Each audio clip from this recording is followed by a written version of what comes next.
कमरे में एक बच्चा आराम कर रहा है। उसका छोटा सा चेहरा ताजे सफेद चादरों के खिलाफ पीला है। ईसीजी मशीन धीरे से बीप करती है, जो शांत कमरे में एक लयबद्ध स्पंदन है। एक 40 के दशक की मां बिस्तर के पास सतर्कता से बैठी है। उसकी निगाहें प्यार और चिंता से टिकी हुई हैं। उसका हाथ धीरे से बच्चे पर टिका हुआ है, जो अटूट समर्थन और आशा का मूक वादा है। सूर्य की रोशनी खिड़की से छनकर आती है, एक कोमल चमक बिखेरती है। बांझ जगह में एक नाजुक गर्मी। कमरा अनकहे भावों से भरा है, डर और स्थायी प्रेम का नाजुक संतुलन। सूर्य की किरणें डॉक्टर के कार्यालय में प्रवेश करती हैं, क्योंकि वह ईसीजी रिपोर्ट का अध्ययन करता है।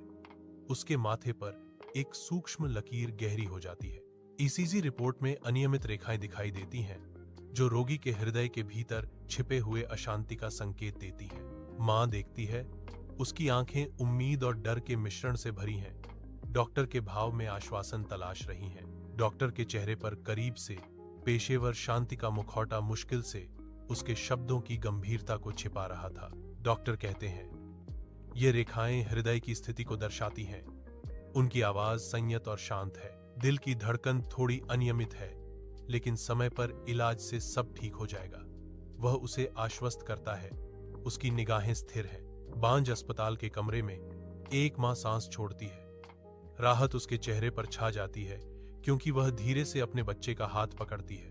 आंखों में आंसू चमकते हैं, जो उसके दिल में टिमटिमाती हल्की उम्मीद को दर्शाते हैं। ईसीजी लयबद्ध रूप से बीप करता है, जो शांत कमरे में गूंजता हुआ जीवन का एक नाजुक स्वर है। उसकी आवाज कोमल लेकिन दृढ़, अटूट प्यार से जगह भर देती है। सब ठीक हो जाएगा बेटे, मैं हमेशा तुम्हारे साथ हूं। वह फुसफुसाती है। उसकी निगाहें अपने बच्चे पर टिकी हैं। उसकी आंखों में एक वादा अंकित है,